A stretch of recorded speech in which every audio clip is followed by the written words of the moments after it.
Vladimir Antonov, 3 Steps of Centering. An early gentle May morning in the woods. After weeks of rain, at last the long-awaited warm sunny weather has come.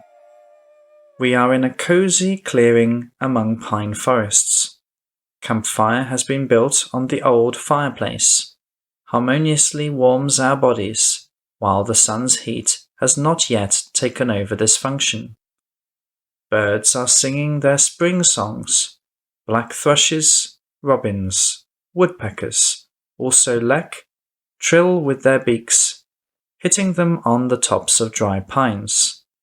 Male ravens are also very nice, singing over the forest, showing how they can be gentle when they need to please their females.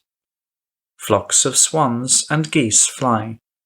Gulls, also committing the spring flight, create by their voices sounding in the sky sense of serene spaciousness. All they are our friends. Once, in the years of my unreasonable youth, I was accustomed to hunting animals to eat their bodies. Hunters see in these killings their own heroism. They are enthralled by the criminal hunting passion, lust for murder. But how is it wicked to kill our dear friends in our own completely selfish, cruel intentions? And more, it is God who has given them lives on the earth, and it was done not for people to eat their flesh, for in those bodies the souls develop in the general stream of evolution of the universal consciousness. People, killing animals, oppose our common Creator, confronting Him.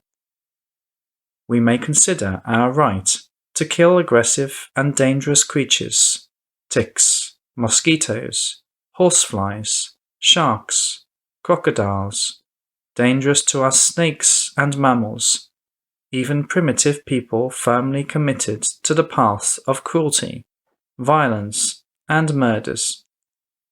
There are religious trends which legitimize the killing of animals for eating their corpses as offerings to God. God has given life to the animal, but people take those lives away.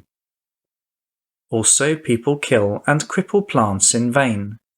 Christmas trees, willow branches on Palm Sunday, but in the bodies of plants too is the development of very psychogenetically young souls, who will then be animals and then people. In my opinion, these pseudo-religious attitudes are in fact criminal in the sight of God. And what do namely you think on this theme? But we here, living for decades on the principles of purity from any religious distortions, are surrounded by care of the Holy Spirits. They are our advisors in all the important. Also, they are our divine friends and teachers. In particular, they have showed us this wonderful glade. Here, one of their working site. They gave us lessons for meditation. And here, it is easy not only to feel the emotions of their divine love towards us, but to see them, talk with them, as well as being almost equal.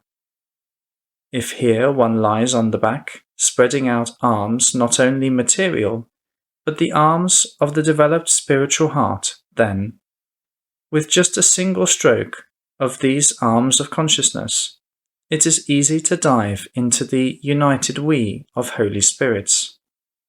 This united we is named also, in aggregate, the Holy Spirit, or in Sanskrit, Brahman.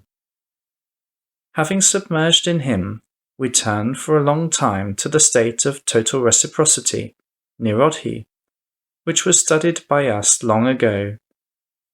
Co-dissolve with the Holy Spirits. Feel ourselves, for this time, consubstantial with them. Among the sluggish believers in the existence of God, there is a belief that God is not cognizable. In reality, he is not at all cognizable for those who live according to the principles adopted in this or that sect, but not according to his will. I say now, in particular, about assumed by many people right to kill kind animals and eat their bodies. All we have heard, that God is love. Jesus Christ clearly explained this to his closest disciples of that time and to all us. From this it follows that we, striving to become better before God, also trying to get closer to him, to cognize him, should also turn into love. And is it really compatible with the infliction of fear, pain, suffering from injuries and death to innocent, kind creatures? Do not you understand that without the love-compassion, people cannot become friends of Holy Spirits, friends of God? People killers create destinies for themselves, which are filled with suffering. It is precisely so, because God is trying, through their own pain, to wean them from hurting others. And more, it makes no sense to ask God to forgive our defects. If we persist in our errors, we simply are not interested in him. He is waiting for us in himself, having lost all the imperfections and having grown perfect qualities. He is waiting for us in himself, to be perfect, such as Holy Spirits. Holy Spirits are former human souls who previously committed proper personal efforts to become the integral parts of the Creator, having joined in him, merged with him, became him. But of course, only a rejection of killing kind animals and enjoying the taste of their bodies, as well as the rejection of the unnecessary killing of plants, is not enough for achieving the status of Holy Spirit.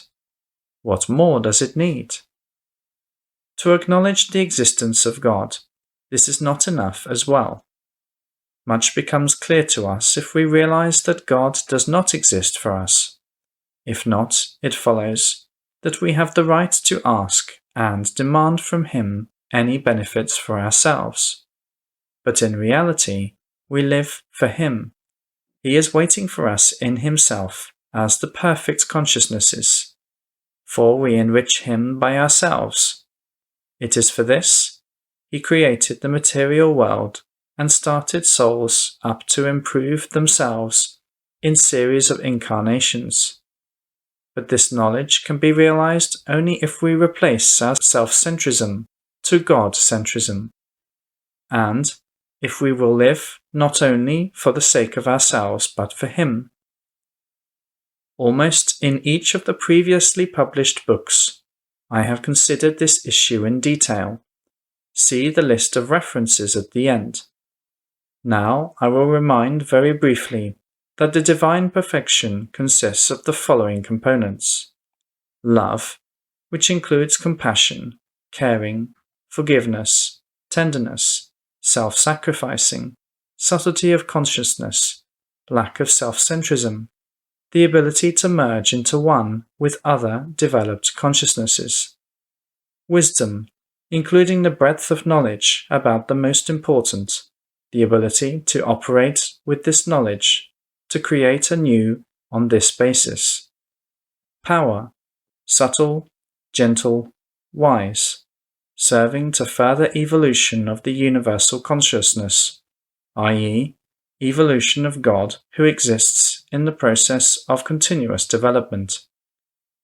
Once, many years ago, we considered this topic in detail in a very long video film called Places of Power, 3 Steps of Centering, Practice of the Modern Hesychasm. But video equipment in those years was much less perfect than now. Therefore, that film, unfortunately, is now hopelessly outdated technically. This was one of the reasons to come back to this topic again today. So, for a reasonable person who fully accepted God's ethics and implemented it in oneself, The path of obtaining the perfection becomes very easy. It consists of only 3 steps. Centering oneself within one's body, in the Anahata chakra, the middle dantian, from which the growth of the spiritual heart can be initiated. Then the spiritual heart may gradually reach a cosmic size. Then the centering, by the developed, refined spiritual heart within our planet, especially in its core. Then, centering in the abode of the Creator in mergence with countless Holy Spirits permanently residing there.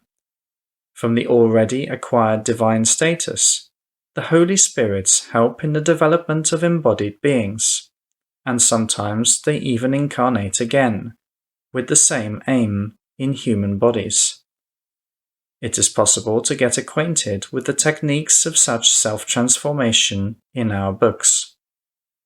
I should add that on the whole considered path, it is important to give due attention to the arms of the consciousness which originates from the spiritual heart.